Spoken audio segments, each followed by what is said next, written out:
anything to that effect.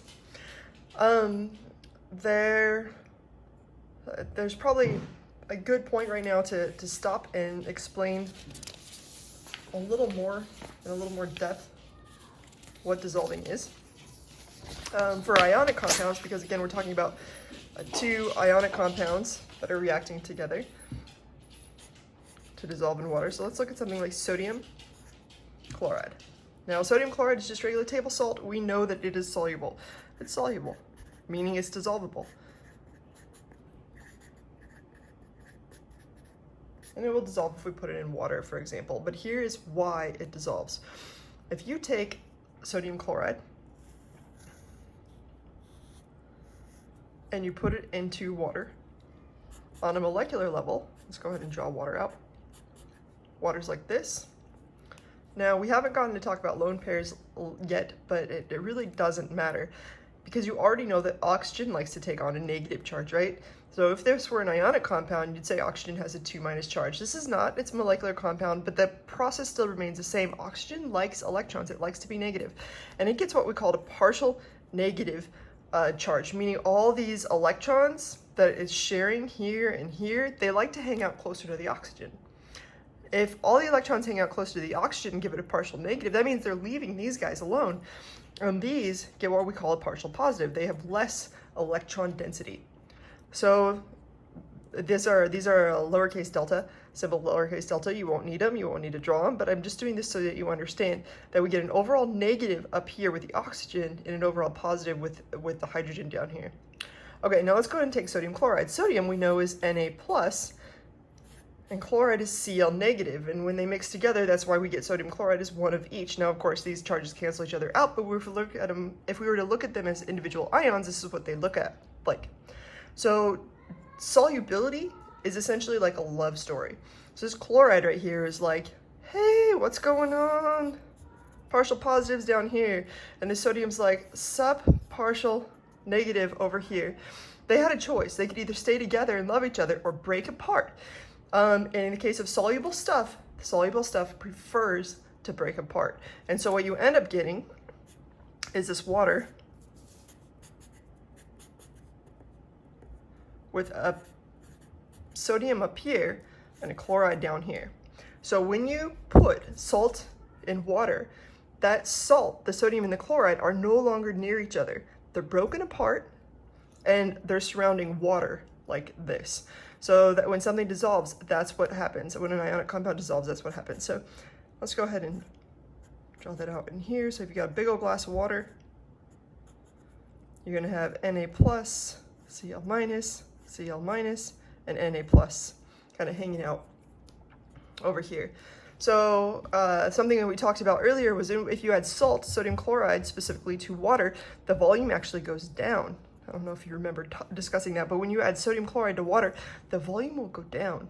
And that's because these guys are now closer to each other than they were when they were separated. So you add salt to water, let's say you had a liter, it will actually go down by a little bit, maybe to like 900 milliliters or something like that. It's pretty cool. Okay, so now we have an idea of what solubility is, a decision to break apart and go with water rather than stay with itself. So we can move on to solubility rules. Now, what will break apart? How do you know if something loves something or wants to break apart versus stay together? That's going to be through these solubility rules. When you get to general chemistry, they're actually a little more detailed. You can check out my solubility rule periodic table that I kind of go through in another video. And in that video, I go in a little more depth than what you have here. But these are the compounds that are mostly soluble, as labeled. They say they're mostly soluble, and down here are mostly insoluble. But then over here are the exceptions. So we're going to use this table throughout today to make sure that we're understanding how to use it. But first, let's just do a quick example. Let's say I want to know if lithium bromide is soluble. So as an example, let's say I want to know lithium bromide. If I put lithium bromide in water, will it break apart or will it stay together? Well, lithium is Li+, so we go over here and we see, hey, we got Li+, it says it's mostly soluble, but there are some exceptions. So then you go over here and it says, oh, no, there's no exceptions. It's always soluble. So this would be soluble. Now, how we'd represent the fact that it's soluble is using an aqueous symbol. Aqueous means dissolved. If you remember, kind of like we talked about acids, aqueous means that it's going to be dissolved. So to say that it's in water and it's broken apart in water, we'd write AQ like that. Let's look at another one. Let's say calcium sulfate. Calcium sulfate would be CaSO4. And let's say I want to know if this is soluble. Well, we'd go down and we'd look for one of these things. The first thing I come across happens to be sulfate. So it says sulfate's mostly soluble. So I'm thinking, yeah, it's mostly soluble. But there's an insoluble exception. If it has calcium, which it does, it's going to be insoluble. So if you took calcium sulfate and you threw it in water, it would stay a solid. So it's important to understand kind of how this table works in order to move on. So if it's going to stay a solid, that means it's just not going to dissolve. It'll just kind of fall to the bottom of the solution or remain as a precipitate in the solution. All right.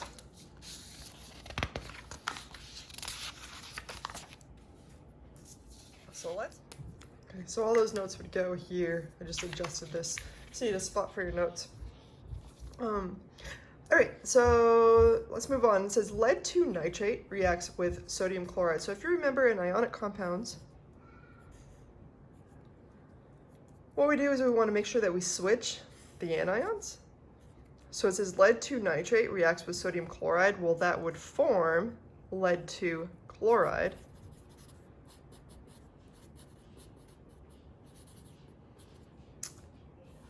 Lead 2 chloride and sodium nitrate.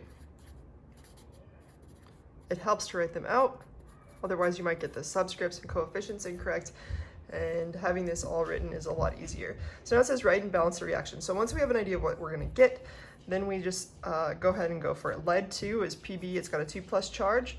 Nitrate is NO3 negative, so we need 2 nitrates. Reacting with sodium chloride. It's going to form lead 2 chloride. Again, lead 2 has a 2+ charge and chloride has a 1- charge, so we need 2 chlorides. And sodium nitrate. So we wrote it, now we need to balance it. So I look over here, I've got 2 nitrates on this side, but only 1 on this side. So I'm going to put a 2 there. And then that changed number of sodiums I have, so then I want to put a 2 there. Now it's been balanced. The next question said determine the physical states of each compound. So I'm actually going to rewrite this this reaction, leaving a little more space because we're going to use it in this subsequent question right here. So lead 2 nitrate is Pb NO3 and the question is what is its physical state, meaning is it solid, liquid, aqueous, etc. Well, insoluble stuff will be a solid in water because it doesn't break apart. Soluble stuff will be aqueous in water, meaning it's dissolvable in water or dissolved in water. So here it says lead 2 nitrate. So I go over here, I see my nitrate, NO3 negative, and it says there are no exceptions, it's always soluble. In fact, I like to remember it this way: my NOS and my NOs, my sodiums and my nitrates, and in fact everything in this first row right here, they're always going to be soluble. So here I got a no, so that means it's soluble. If I put that stuff in water, it's going to break apart. It loves water more than it loves itself. Let's move on to sodium chloride. Plus 2 sodium chlorides. The physical state for sodium, it's got a Na in it. I automatically know it's going to be aqueous. Na meaning sodium. That's going to react to form lead 2 chloride. One of your products should always be a different physical state than aqueous. If there's not a product that's a different physical state than aqueous, then no reaction actually occurred. So we're looking at lead 2 chloride. So I go here, the first thing I come across is chloride. And it says it's mostly soluble, so I get kind of excited. I'm like, all right, it's soluble. And then I go over here and say, oh, wait, it's insoluble if it contains lead too. So in this case, it's going to be insoluble, meaning if you put that stuff in water, it's not breaking apart. It's staying together. So it's going to be a solid. And now we move on to something that's not in no, definitely soluble.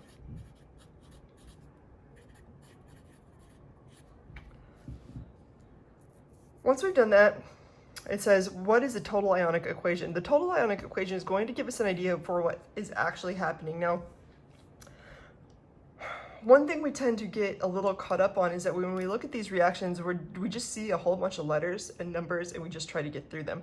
But this is an actual reaction, meaning if I had a beaker that had lead 2 nitrate in it and a beaker that had sodium chloride and I mixed them together, I'd get this cool solid out of it. It would come out of solution.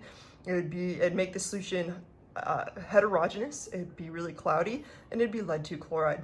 So these are actual reactions that occur. So the total ionic equation gives you an idea of what's actually occurring in the solution.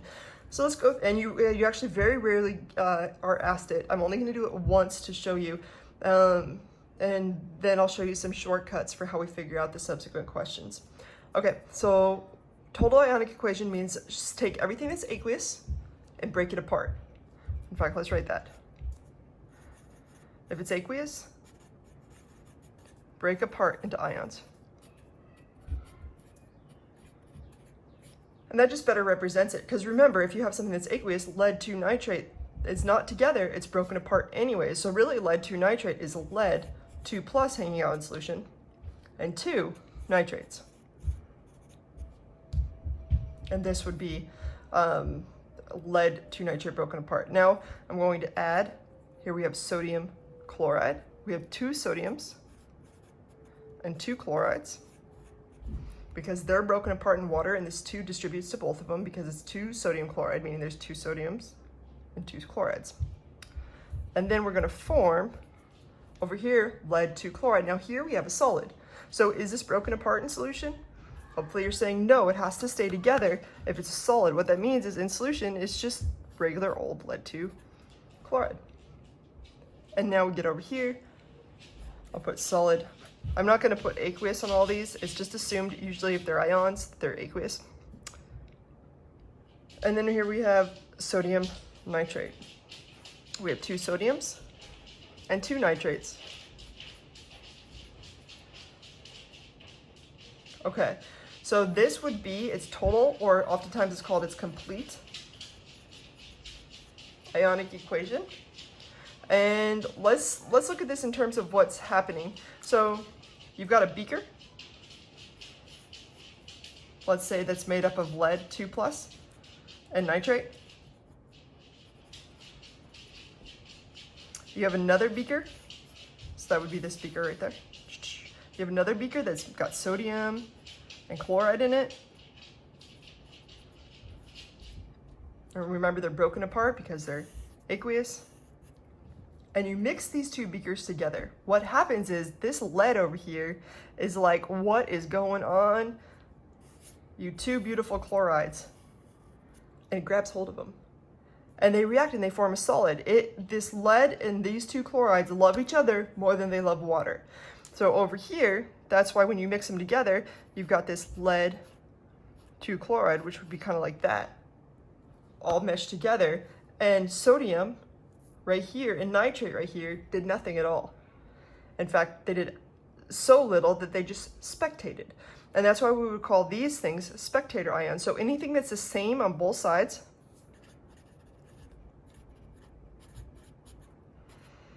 meaning it's aqueous on both sides, they're called spectator ions.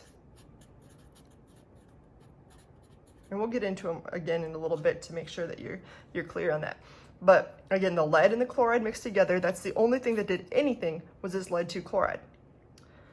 The sodium, still on both sides. The nitrate, still on both sides. But this lead and these 2 chlorides form that lead 2 chloride. So the next question that says, what is the net ionic equation? You take that information into account. The net ionic equation is what happened overall. Well, overall, we had lead and 2 chlorides reacting together to form lead 2 chloride. And what are the spectator ions? Again, it's going to be the sodium and the nitrate. Now, if you missed all that, no worries. I'm going to show you a very quick way to do it. So we're going to do it from the top. What is the net equation when lead 2 nitrate? So let's go ahead and write the whole equation again. Remember, we found out that it was aqueous. Lead 2 nitrate was aqueous from the table. We react it with sodium chloride. We needed 2 of them. They were aqueous. To form lead 2 chloride, which was a solid, and 2 sodium nitrates, which is aqueous. Here's the shortcut way. What is the net ionic equation? You look for the thing that's not aqueous. Aqueous, aqueous, not aqueous, aqueous. You underline the thing that's not aqueous. You rewrite it. And you ask what you used to make it. What did you use to make lead 2 chloride? Well, you needed lead 2. And you needed 2 chlorides. And that is your net ionic equation. Anything that's aqueous that on both sides of the equation, so nitrate over here and nitrate over here, sodium over here, sodium over here. Another way to look at it is just look for the other aqueous thing here, sodium and nitrate. That's your spectator ions. Whatever you didn't underline, whatever remains aqueous, Na plus and NO3 minus. All right, let's go ahead and use a different one. Let's move on. So what is the net ionic equation when sodium phosphate reacts with magnesium sulfate? First, you gotta know what sodium phosphate is. Sodium phosphate is Na3PO4. We're going to react it with magnesium sulfate, which would be MgSO4. And let's go ahead and think about what it's gonna form. Sodium phosphate and magnesium sulfate are going to react to form sodium sulfate and magnesium phosphate. Magnesium phosphate is Mg3PO4 2. I'm not going to spend time going over that, so make sure you know why. Now we can go through and assign the different states because it just goes straight for the throat. It says, what's the net ionic equation? Meaning you got to do this. We're probably going to want to balance it just out of fun and then figure out the individual states. So yeah, first I guess let's balance it real quick. I see there's a 3 sodium here and a 2 sodium here, telling me I'm eventually going to need 2 and 3 to get 6 on both sides. Now I go through, I look at my magnesium. Over here I've got 1, over here I've got 3, so I need a 3 there. And now it looks like I got 6 sodiums. I have 2 phosphates on each side. I have 3 magnesiums on each side, and I have 3 sulfates on each side, so it looks balanced to me. All right, write a net ionic equation. In order to do that, we have to figure out the physical states. Sodium phosphate, that's a Na, so it's got to be aqueous. Magnesium sulfate, I don't know, let's go up and look. It says sulfate is usually soluble unless it contains calcium, strontium, barium, or lead 2. Hey, it doesn't have any of those, telling me it's aqueous. Sodium sulfate, that's a Na, that's aqueous. And magnesium phosphate, I go and look over here. It says mostly insoluble is phosphate unless it contains one of those things that's always soluble. So this means this is a solid. So we found my solid, your solid, our solid. We'll share it. So this is, what is the net ionic equation when all this happens? Well, you look for the thing that's not aqueous. That's this. You write it down here.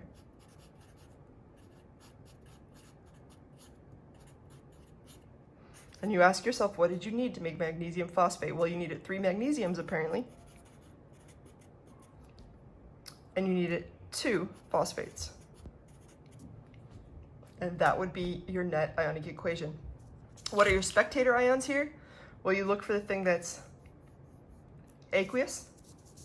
And that looks like sodium sulfate, which is telling me that my spectator ions are sodium and sulfate.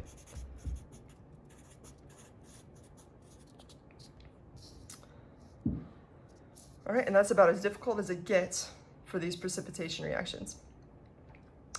Now it says many acid-base reactions are double displacement reactions. It's true. So write and balance the reaction. When sodium hydroxide, which we should recognize, sodium is Na+, hydroxide is OH minus, so NaOH would be sodium hydroxide. I'm going to do that again because we didn't spend a lot of time with hydroxide. This is hydroxide. It's an OH minus, it's a polyatomic ion, so you just need 1 of each, and NaOH is sodium hydroxide. So when sodium hydroxide This is going to be aqueous. It's got a knot in it. Reacts with hydrochloric acid. This we should know is HCl, and it's got to be aqueous if it's an acid. And we're seeing what it forms. Well, there's this cool thing about water, and that is water actually includes a little bit of ionization. I told you earlier that it's molecular, but it also is made up of H plus and OH minus ions. So if you look at water, it's got two H's and an O. Really, water is H plus and OH minus. So what makes an acid-base reaction an acid-base reaction is the fact that you've got an OH minus reacting with an H plus, at least for now. So an OH minus and an H plus, they form water. So in this case, we've got an OH minus here, we've got an H plus here. They're going to react together and they're going to form water. What's the physical state of water? Well, assuming it's room temperature, it's not a solid. Sometimes it's easy to get confused and think it's aqueous, but water can't be dissolved in itself. And so it's a liquid. It's its own entity. It's a liquid. And then what's left, here we have a sodium and a chloride. The sodium is Na+, this chloride is Cl-. That works really well because Na+ and Cl- is sodium chloride. So when you have what's called a strong acid, strong base reaction, which is the only one that we're going to talk about, you're going to get water in some kind of salt. Okay, now I say, what is the net ionic equation? The principle is exactly the same as what we've already learned. You look for the non-aqueous thing, aqueous, aqueous, non-aqueous, aqueous. You write the non-aqueous thing down, and you ask what you needed in order to form it. Well, in order to form water, we took some OH minus and some H plus. And that is your net ionic equation, and that will always be your net ionic equation for strong acid, strong base reactions. Now, let's move on a little bit more because I'd like to talk about how to balance these types of reactions. This is right and balanced reaction with when calcium hydroxide reacts with hydrobromic acid. Calcium hydroxide, calcium is Ca2 plus, hydroxide is OH minus, so we need two hydroxides. So calcium hydroxide is Ca with two OH minuses. And it's reacting with hydrobromic. Hydro, if you remember, is telling you it's straight from the periodic table. It's not a polyatomic ion. And each of these would be aqueous. And we're trying to figure out what we form. Well, I got an OH minus and an H plus. You should be thinking water immediately. But in this case, I have two OH minuses, right? I got an OH minus here. Let's draw it out. And an OH minus here. And I got only one H plus. Well, it's okay because it said to balance it. So how many H pluses would we need in total to pair with these two OH minuses? We need two. So in order to get two, we put a 2 here. And now we have two H pluses. Now how many waters can we make? Well, for every OH minus, we pair with one H plus. So we got 1, 2 waters. And then we put whatever's left. Over here, it looks to me like once we've used the H pluses and the OH minuses, I have a calcium over here, and I have two bromides. That works out really well because calcium bromide is CaBr2, and if you look at the solubility table, you'd find that it's aqueous. So my overall reaction, let me draw it again just to clarify in case there's any questions, will be calcium hydroxide, CaOH2, plus 2 hydrobromic acids, yielding 2 waters, and calcium bromide.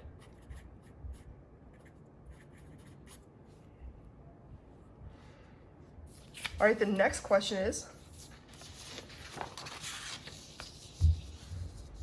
write the net ionic equation, and it asks for what the spectator ions are. Well, the same principle applies. Let's look through it. For the non-aqueous thing, we have aqueous, aqueous, liquid, aqueous. So we write down our liquid, and we ask what we need it to make it. Now, this coefficient of 2, if you carry it, which I would say about 70% of the class usually carries this first, and you say 2OH minus plus 2H pluses, yield at 2 waters. You're right, but at the end of the solution, we kind of want almost the empirical reaction. So if you go through and you divide each of these by 2, you get OH minus plus H plus, yielding water. Again, you go through and divide each of these by 2, divided by 2, divided by 2, and you get 1 to 1 to 1. So this would be our net ionic equation, which is always going to be, again, always going to be for acid, strong base. And then I said, what are the spectator ions? Well, the spectator ions here, we have calcium and bromide are aqueous things. So calcium and bromide. All right, let's do one more to drive this point home.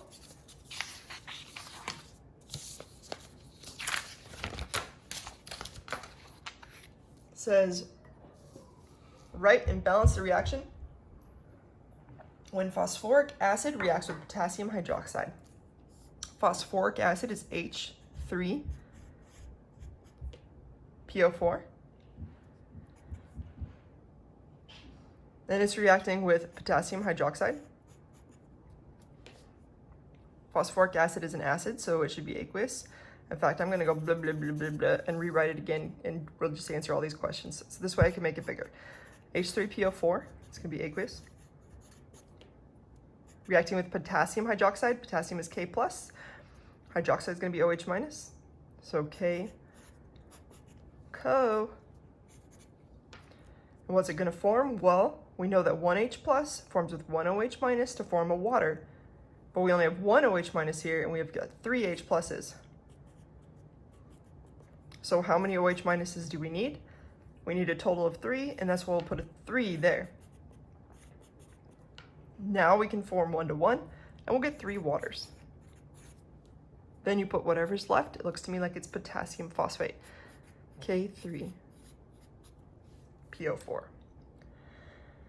All right, potassium hydroxide is aqueous, water is liquid, and potassium phosphate is technically a solid, but we don't know that yet, and we won't know that for a very long time. Actually, you probably won't ever know that until you actually use it, and then you hate it.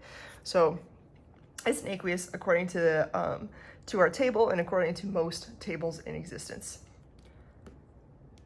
All right, so it asks for the net ionic equation. As you go through this, you look for the non-aqueous thing, aqueous, aqueous, not aqueous. You underline it. You write it down here. Now we know we can ignore the coefficients because we're eventually going to divide them out anyways. So what made water? Well, OH minus and H plus, or you could even put H plus and OH minus. It doesn't matter which order they go in. Again, this will always be the net ionic equation for this stuff. And what are the spectator ions? K plus and PO4, 3 minus. And that is the conclusion of chapter 5, y'all. Have a wonderful day.